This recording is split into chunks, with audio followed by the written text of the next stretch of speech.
ನನ್ನ ಊರು, ನನ್ನ ಜಿಲ್ಲೆ, ಉತ್ತರ ಕನ್ನಡ ಜಿಲ್ಲೆ.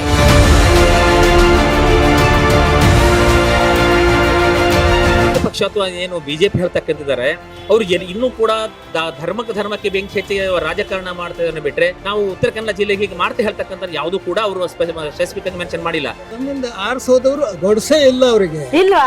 ಇಲ್ಲ ಸರ್, ಮತ್ತೆ ಎಲೆಕ್ಷನ್ ಬಂದಿದೆ ಸರ್. ಸೊ ಹೆಂಗಿದೆ ಬಿಸಿ? ಅಷ್ಟೇನು ಎಲೆಕ್ಷನ್ ಅದು ಉತ್ಸಾಹ ಏನು ಕಾಣ್ತಾ ಇಲ್ಲ. ನಮ್ಗೆ ಅಭಿವೃದ್ಧಿ ಬೇಕಾಗಿಲ್ಲ, ನಮ್ಗೆ ಬೇರೆ ಯಾವ ವಿಚಾರಗಳು ಬೇಕಾಗಿಲ್ಲ. ನಮ್ಗೆ ಎಲೆಕ್ಷನ್ ನಡೆಯೋದು ಹಿಂದುತ್ವದ ಆಧಾರದ ಮೇಲೆ ಅಷ್ಟೇ. ವೀಕ್ಷಕರೇ, ನಿಮ್ಮ ಗ್ಯಾರಂಟಿ ನ್ಯೂಸ್ ಕರ್ನಾಟಕದ ಕಾಶ್ಮೀರ ಕಾರವಾರದಲ್ಲಿದೆ. ಉತ್ತರ ಕನ್ನಡ ಲೋಕಸಭಾ ಕ್ಷೇತ್ರದಲ್ಲಿ ಎಸ್ಪೆಷಲಿ ಕಾರವಾರ ಬೆಲ್ಟಲ್ಲಿ ಜನರ ಅಭಿಪ್ರಾಯ ಹೇಗಿದೆ ಅನ್ನೋದನ್ನು ತಿಳ್ಕೊಳ್ಳೋಣ. ಬನ್ನಿ, ಅವ್ರನ್ನ ಮಾತಾಡ್ಸೋಣ. ಭಾಳ ಜನ ಆಟೋ ನನ್ನ ಸಹೋದರರಿದ್ದಾರೆ, ಅವ್ರು ಏನು ಹೇಳ್ತಾರೆ ಕೇಳೋಣ. ಸರ್, ಮತ್ತೆ ಎಲೆಕ್ಷನ್ ಬಂದಿದೆ ಸರ್. ಸೊ ಹೆಂಗಿದೆ ಬಿಸಿ? ಎಲೆಕ್ಷನ್ ಅಂದ ಕೂಡಲೇ ಬಿಸಿ ವಾತಾವರಣ ಇದ್ದೇ ಇರ್ತದೆ. ಕಾರವಾರಲ್ಲಿ ಹೆಂಗಿದೆ? ಕಾರವಾರದಲ್ಲಿ ಅಷ್ಟೇನು ಎಲೆಕ್ಷನ್ ಅದು ಉತ್ಸಾಹ ಏನು ಕಾಣ್ತಾ ಇಲ್ಲ. ನಾವು ನಮ್ಮಷ್ಟಕ್ಕೆ ನಾವು ಆಟೋವನ್ನು ಓಡಿಸ್ತಾ ಇದ್ದೇವೆ. ಕರೆಕ್ಟ್. ಅಂದ್ರೆ ಯಾರು ಬಂದಿಲ್ವಾ ಇನ್ನು ಪ್ರಚಾರಕ್ಕೆ ಬರ್ತಾರೆ, ಪ್ರಚಾರ ಮಾಡ್ಕೊಂಡು ಹೋಗ್ತಾರಲ್ಲ. ಸೊ ಕ್ಯಾಂಡಿಡೇಟ್ಸ್ ಯಾರ್ಯಾರು ಅಂತ ಗೊತ್ತಲ್ಲ ತಮಗೆ? ಹೌದು, ಬಿಜೆಪಿನಿಂದ ವಿಶ್ವೇಶ್ವರ ಹೆಗಡೆ ಕಾಗೇರಿ ಅವರು ಇದ್ದಾರೆ. ಕಡೆಗೆ ಅಂಜಲಿ ನಿಂಬಾಳ್ಕರ್ ಅಂತ ಕಾಂಗ್ರೆಸ್ನಿಂದ. ಸೊ ಸರ್, ಈಗ ನಿಮ್ಗೆ ಏನ್ ಅನ್ಸುತ್ತೆ, ಈ ಭಾಗದಲ್ಲಿ ಯಾರಿಗೆ ಹೆಚ್ಚು ಒಲವಿದೆ ಅಂತ ಅನ್ಸುತ್ತೆ? ಈ ಭಾಗದಲ್ಲಿ ಹೆಚ್ಚಾಗಿ ಬಿಜೆಪಿಗೆ ಒಲವು ಇದೆ ಅಂತ ಗೊತ್ತಾಗ್ತಾ ಇದೆ. ಯಾಕಂತ ಹೇಳಿದ್ರೆ ಬಿಜೆಪಿ ನಮ್ಮ ಕಾಗೇರಿಯವರು ಮೊದಲಿಂದಲೂ ಶಾಸಕರಾಗಿದ್ದರು ಅಂಕೋಲಾ ಕಾರವಾರ ಕ್ಷೇತ್ರದಲ್ಲಿ. ಈ ಸಲನೇ ಒಂದು ಅಲ್ಪ ಮತದಿಂದ ಸೋತಿದ್ದಾರೆ. ಆದರೂ ಅವರ ಪರವಾಗಿ ಹಾಗೆ ನೋಡಿದ್ರೆ ಅದು ಮತ್ತೊಂದು ರೀತಿಯಲ್ಲಿ ನೋಡ್ಲಿಕ್ಕೆ ಹೋದರೆ ಅಂಜಲಿ ನಿಂಬಾಳ್ಕರ್ಗೂ ಸ್ವಲ್ಪ ಬಿಸಿಯಾದ ವಾತಾವರಣ ಇದೆ ಅದಕ್ಕೂ. ಯಾಕಂತ ಹೇಳಿದ್ರೆ ಮಹಿಳೆಯರ ಸಲುವಾಗಿ ಗ್ಯಾರಂಟಿ ಯೋಜನೆಗಳು ಎಲ್ಲ ಜಾರಿ ಮಾಡಿದ್ದಾರೆ. ಈಗ ನಮ್ಮ ಮನೆಯವರಿಗೆಲ್ಲ 2,000 ರೂಪಾಯಿ ಸಿಗ್ತದೆ.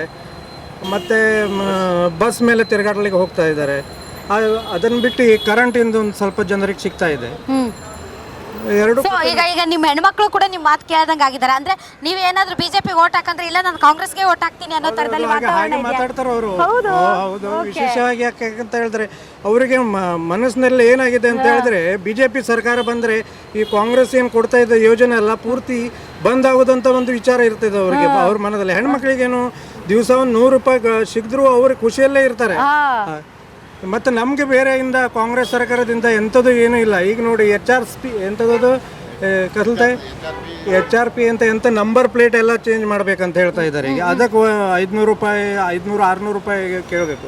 ಮತ್ತು ಇಲ್ಲಿ ಕಾರವಾರದಲ್ಲಿ ಆಟೋ ದಂಧೆ ಅಂತ ಹೇಳಿದ್ರೆ ವಿಶೇಷ ಏನಿಲ್ಲ.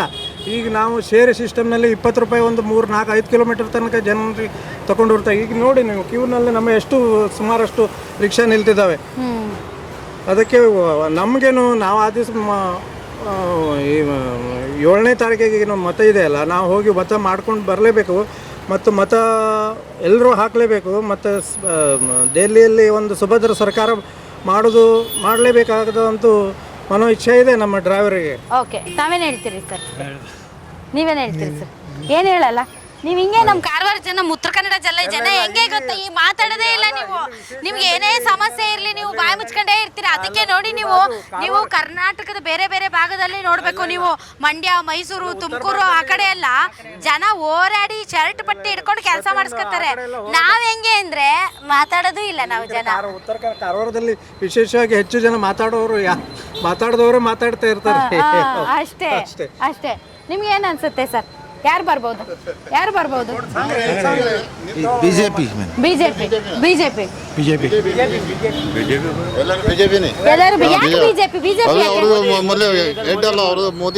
ಮೋದಿ ಏನ್ ಮಾಡಿದ್ದಾರೆ ನಿಮ್ಗೆ? ಎಲ್ಲ ಮಾಡಿದ್ದಾರೆ. ಏನ್ ಮಾಡಿದ್ದಾರೆ? ಎಲ್ಲ ಆಗಿದೆ. ಏನಾಗಿದೆ? ಎಲ್ಲ ಸುಧಾರಣೆ ಆಗಿದೆ. ನಿಮ್ದು ಆಟೋ ಡ್ರೈವರ್ಸ್ ಗ್ಯಾಸ್ ಹೆಂಗೆ? ಪೆಟ್ರೋಲ್ ಮತ್ತೆ ಕಡಿಮೆ ಆಗಿದೆಯಾ ಪೆಟ್ರೋಲು ಗ್ಯಾಸು? ಮತ್ತೆ ನಿಮ್ದು 20 ರೂಪಾಯಿಗೆ ನೀವು 7 ಕಿಲೋಮೀಟರ್ ಓಡಿಸ್ತೀರಿ. ಒಂದ್ ಕಡೆ ಗ್ಯಾಸ್ ಬೆಲೆ ಕಡಿಮೆ ಆಗಿಲ್ಲ, ಒಂದ್ ಕಡೆ ಪೆಟ್ರೋಲ್ ಬೆಲೆ, ಡೀಸೆಲ್ ಬೆಲೆನೂ ಕಡಿಮೆ ಆಗಿಲ್ಲ. ಏನ್ ಚೆನ್ನಾಗಿದೆ ನಿಮ್ಗೆಲ್ಲ? ರೋಡ್ ಚೆನ್ನಾಗಿದೆ. ಓಕೆ, ಈಗ ನಮ್ಮೂರು ಯಾವ್ದು ಗೊತ್ತಾ? ನಮ್ಮೂರು ಗಣೇಶ್ ಗುಡಿ ಗೊತ್ತಲ್ಲ? ಗಣೇಶ್ ಗುಡಿ, ದಾಂಡೇಲಿ ಗಣೇಶ್ ಗುಡಿ. ಸೊ ಈಗ ನಾನು ಕದ್ರಾ ಕಾರವಾರಿಂದ ಕದ್ರಾದಿಂದ ಅಣಶಿಘಾಟಿಂದ ಜೋಯಿಡಾ ಗಣೇಶ್ ಗುಡಿ ಹೋಗ್ತೀನಿ. ನೋಡೋಣ ರೋಡ್ ಹೆಂಗಿದೆ ಅಂತ. ನಿಮ್ದು ಪ್ರತಿನಿಧಿ ಸರಿಯಿಲ್ಲ. ಕರೆಕ್ಟ್. ದೇಶಪಾಂಡೆ ಅವರು ಸರಿ ಇಲ್ಲ. ಮೇಡಮ್, ವಿಶೇಷವಾಗಿ ನಮ್ಮ ಡ್ರೈವರ್ ಹೆಚ್ಚು ಒಲವು ಯಾವ ಕಡೆ ಇದೆ ಅಂತ ಹೇಳಿದ್ರೆ ಬಿಜೆಪಿಗೆ. ಈಗ ಮಾಜಿ ಶಾಸಕರು ಇದ್ದಾರಲ್ಲ, ಈ ಸೆಡ್ ಒಂದು ನಿರ್ಮಾಣ ಮಾಡಿಕೊಟ್ಟಿದ್ದಾರೆ. ಅವ್ರನ್ನ ಸೋಲಿಸ್ಬಿಟ್ರಲ್ಲ ನೀವು ಜನ. ನಾವಲ್ಲ, ಅಂಕೋಲ ಆ ಕಡೆಯಿಂದ ಸೋತಿದ್ದಾರೆ. ಒಳ್ಳೆ ಹೆಣ್ಮಗಳು ಒಳ್ಳೆ ಕೆಲಸ ಮಾಡ್ತಾ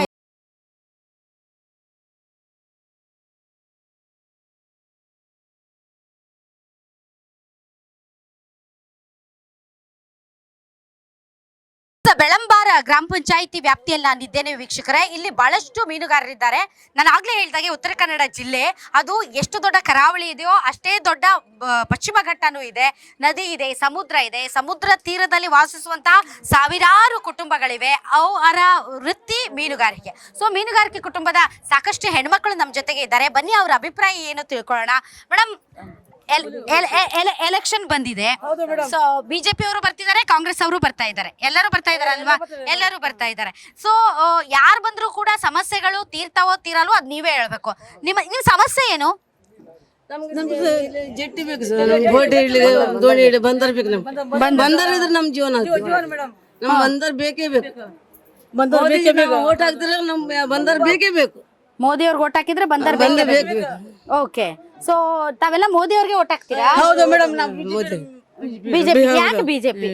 ಬಿಜೆಪಿ ಅಂದ್ರೆ ಮಾಡ್ತಿದಲ್ಲ, ನಮ್ಗೆ ಸಣ್ಣ ಜೆಟ್ಟಿ ಕಟ್ಟಿಕೊಟ್ರೆ ಬಿಜೆಪಿ ಅವರು, ನಮ್ಗೆ ಅದ್ರಿಂದ ಮಾತ್ರ ಅನುಕೂಲ ಆಗಿದೆ. ಅದೇ ನಮ್ ಬಿಜೆಪಿ ಬೇಕು. ಮೋದಿ ಬೇಕು. ಮೋದಿ ದೇವ್ರ ಕೆಲಸ ಎಲ್ಲ ಚಂದ ಮಾಡಿರೋದು ಮೋದಿಜಿ ಇಷ್ಟ ನಮ್ಗೆ. ಮೋದಿಜಿ ಇಷ್ಟ. ಕಾಂಗ್ರೆಸ್ ಇದು ಗ್ಯಾರಂಟಿ 2,000 ರೂಪಾಯಿ ಬರ್ತಿದ್ಯಾ? ಬರ್ತದೆ ಮೇಡಮ್, ಬರ್ತದೆ ಮೇಡಮ್, ಬರ್ತಿದೆ 2,000 ರೂಪಾಯಿ ಬರ್ತಿದೆ. ಆಮೇಲೆ ಇದು ಮತ್ತೆ ಕೇಳ್ರಿ ಮೇಡಮ್, 2,000 ಬಂದಿ ಕರಿ ಎಲ್ಲ ತುಟಿ ಆಗಿದೆ. ಬಂಗಾರ ತುಟಿ ಆಗಿದೆ, ಅಕ್ಕಿ ತುಟಿ ಆಗಿದೆ, ಎಲ್ಲ ತುಟಿ ಆಗಿದೆ. ಡಬಲ್ ಗ್ಯಾಸ್ ಎಷ್ಟಾಗಿದೆ? ಗ್ಯಾಸ್ ರೇಟ್ ಕಡಿಮೆ ಆಗಿದೆ. ಗ್ಯಾಸ್ 900 ಚಿಲ್ಲರ್ ಬೀಳ್ತಿದೆ. ಕಡಿಮೆನಾ? ಇಲ್ಲ, ಸಬ್ಸಿಡಿ ಬೀಳ್ತಿದೆ ಮೇಡಮ್. 300 ರೂಪಾಯಿ ಸಬ್ಸಿಡಿ ಬೀಳ್ತಿದೆ. 700 ಚಿಲ್ಲರ್ ತುಂಬ ನಾವು ತಗೊಳ್ತೇವೆ. ಸೊ ಗ್ಯಾಸ್ ಜಾಸ್ತಿ ಆಗಿದೆ, ಪೆಟ್ರೋಲ್ ಡೀಸೆಲ್ ಜಾಸ್ತಿ ಆಗಿದೆ, ತರಕಾರಿ. ಬಡವರು ಚಿನ್ನ ಮಾಡುದಿಲ್ಲ ಮೇಡಮ್. ಹೌದು, ಚಿನ್ನವನ್ನು ಮಾಡುದಿಲ್ಲ, ಮಾಡ್ಲಿಕ್ಕೆ ಆಗುದಿಲ್ಲ. ಸಂಸಾರ ತೆಗಿಲಿಕ್ಕೆ ಆಗುದಿಲ್ಲ. ಮೀನಿಲ್ಲ ಮೇಡಮ್, ಮೀನಿಲ್ಲ. ಅಂದ್ರೆ ಈಗ ನಿಮ್ಗೆ ಅರ್ಥ ಆಗ್ತಾ ಇಲ್ಲ ಏನ್ ಗೊತ್ತಾ?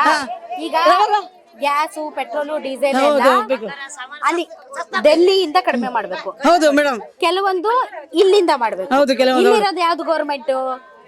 ಇಲ್ಲಿರೋದು ಕಾಂಗ್ರೆಸ್ ಗೌರ್ಮೆಂಟ್. ಅಲ್ಲಿರೋದು ಯಾವ ಗೌರ್ಮೆಂಟ್? BJP government. ಕೆಲವೊಂದು ಕಡಿಮೆ ಮಾಡ್ಬೇಕು. ಹೌದು ಮೇಡಮ್. ಇಲ್ಲಿ ಅವರು ಕೆಲವೊಂದು ಮಾಡ್ಬೇಕು. ಇಬ್ರು ಕಡಿಮೆ ಮಾಡ್ತಿಲ್ಲ. ಇಲ್ಲ, ಇಬ್ರು ಬಿಜೆಪಿ ಕಡಿಮೆ ಮಾಡ್ಬೇಕು. ಬಿಜೆಪಿ ಮಾಡ್ತಾರ. ಈಗ ಯಾಕೆ ಮಾಡಿಲ್ಲ? ಈಗ ಕಾಂಗ್ರೆಸ್ ಬಂದಿಲ್ಲ ನಮ್ಮಲ್ಲಿ. ಇಲ್ಲ, ಅಲ್ಲಿ ಬಿಜೆಪಿನೇ ಇದೆ. ಅದಾದ್ರೂ ಅವ್ರು ಈಗ ಎಲ್ಲ ಕೆಲಸ ಮಾಡಿರಲ್ಲ, ಬಹಳ ಕೆಲಸ ಮಾಡಿರಲ್ಲ, ಅದಕ್ಕೆ ಬಿಜೆಪಿ ಅಲ್ಲಿ ಬಹಳ ಕೆಲಸ ಇದೆ. ಅವ್ರು ಟೈಮ್ ಇಲ್ಲ ಕಡಿಮೆ ಮಾಡಕ್ಕೆ. All right. ನಮ್ ಜನ ಎಷ್ಟು ಮುಗ್ಧರಿದ್ದಾರೆ, ಏನ್ ಹೇಳ್ತಾರ ಅದ್ರ ಕೇಳ್ತಾರ ಅವ್ರು ಅಷ್ಟೇ. All right. ನಮ್ಗೆ ಜೀವನ ಮಾಡ್ಲಿಕ್ಕೆ ಆಗುದಿಲ್ಲ ಮೇಡಮ್. ಈಗ ನಿಮ್ಗೆ ಜಟ್ಟಿ ಬೇಕು. ಮತ್ತೆ ಏನು ಕೇಳಿದ್ರಿ? ರೇಷನ್ ಅಂಗಡಿನ ಇಲ್ಲ, ರೇಷನ್ ಇದು ಬರ್ದಿಲ್ಲ. 4 ಸಲ ಹೋಗ್ಬೇಕು ಮೇಡಮ್. ನಮ್ಮ ಹತ್ರ ಆಗುದಿಲ್ಲ, ನೆಡ್ದು ಹೋಗ್ಲಿಕ್ಕೆ ತೊಂಬೆ ಹಾಕಿದ್ರೆ ಅಂದಿತ್ತು ಮೇಡಮ್. ನಮ್ಗೆ ದೂರ ಬಸ್ ಕಡತಿದ್ವು ರೇಷನ್ ಬರ್ಲಿಕ್ಕೆ. ಮತ್ತೆ ಸಾಮಾನ್ಯ ಎಲ್ಲ ತುಟಿ ಆಗುದು ಮೇಡಮ್. ಬಸ್ ಫ್ರೀ ಇದೆ ಅಲ್ವಾ? ಉಂಟು ಮೇಡಮ್, ಎಲ್ಲ ಸರ್ ಸಿಕ್ಕುದಿಲ್ಲ ಮೇಡಮ್. ಬಂಗಾರ ತುಟಿ ಆಗಿದೆ ಮೇಡಮ್. ಹೇಳಿ ಮೇಡಮ್. ಎಷ್ಟು ದಿವಸದ ಹೇಳಿ ಗೊತ್ತಿಲ್ಲ ಮೇಡಮ್. ಅದು ಬಸ್ಸು ನಮಗ ಮೋದಿಯವನ್ನ ಆರಿಸಿದ್ರೆ ನಮ್ಮ ದೇಶ ಯಾವಾಗ್ಲೂ ಸುರಕ್ಷಿತವಾಗಿರ್ತದೆ. ಮೋದಿಯವರು ಬರ್ಬೇಕು, ನಮ್ಮ ದೇಶ ಸುರಕ್ಷಿತವಾಗಿರ್ಬೇಕು. ಕಾಂಗ್ರೆಸ್ ಬಂದ್ರೆ ಸುರಕ್ಷಿತವಾಗಿರಲ್ವಾ? ಎಷ್ಟು ದಿನ ಹೆಂಗ್ ಸುರಕ್ಷಿತವಾಗಿತ್ತು? ಇಷ್ಟು ದಿವಸ ಇತ್ತು. ಈಗ ಅವ್ರ ಎಲ್ಲರಿಗೂ ಆಮಿಷ ತೋರಿಸಿದಾರಲ್ಲ ಅವರು. ಅದು ಕೊಡ್ತೇನೆ, ಇದು ಕೊಡ್ತೇನೆ, ಹಾಕೊಡ್ತೇನೆ, ಹೀಗೆ ಕೊಡ್ತೇನೆ ಅಂತ ಹೇಳಿ ಎಲ್ಲ ತಗೊಂಡಿದಾರಲ್ಲ. ಇಲ್ದಿದ್ರೆ ಎಲ್ಲ ಬರ್ತಿದ್ರು ಅವ್ರು ಬರ್ಲಿಕ್ಕೆ ಸಾಧ್ಯ ಇಲ್ಲ. 2,000 ರೂಪಾಯಿ ಕೊಟ್ಟಿದ್ದಾರೆ. ಕೆಲವರಿಗೆ ಸರಿಯಾಗಿ ಬಂದದೆ, ಕೆಲವರಿಗೆ ಸರಿಯಾಗಿ ಬರಲೇ ಇಲ್ಲ. ಈಗ ಹೇಳ್ತಾ ಇದ್ದಾರೆ ಕರೆಂಟ್ ಇನ್ನು ಸ್ವಲ್ಪ ದಿವಸದಲ್ಲಿ ನೀವು ಏನು ಮಾಡ್ತೀರೋ ಗೊತ್ತಿಲ್ಲ, ಮತ್ತೆ ಬರುತ್ತೆ, ಡಬಲ್ ಬರ್ತದೆ ಅಂತ ಕೆಲವೊಂದು ಪೇಪರ್ದಲ್ಲಿ ಬರ್ತಾ ಇದೆ. ಬಿಜೆಪಿ ಅವ್ರು ಹೇಳ್ತಿರೋದು. ಇಲ್ಲ, ಇವರೇ ಕೊಟ್ಟಿದ್ದಾರೆ, ಬಿಜೆಪಿ ಅವ್ರು ಕೊಡ್ಲಿಲ್ಲ. ಅವರೆಲ್ಲ ಸುಳ್ಳು ಹೇಳ್ತಾ ಇದ್ದಾರೆ. ಎಲ್ಲ ಬಿಜೆಪಿ ಹೆಸರು ಹಾಕ್ತಾರೆ, ಕಾಂಗ್ರೆಸ್ ಸುಳ್ಳು ಹೇಳ್ತಾರೆ, ಹೀಗೆ ಮಾಡ್ತಾರೆ ಅಂತ ಹೇಳಿ. ಗ್ಯಾರಂಟಿ ನ್ಯೂಸ್, ಸುದ್ದಿ ಖಚಿತ, ನ್ಯಾಯ ನಿಶ್ಚಿತ.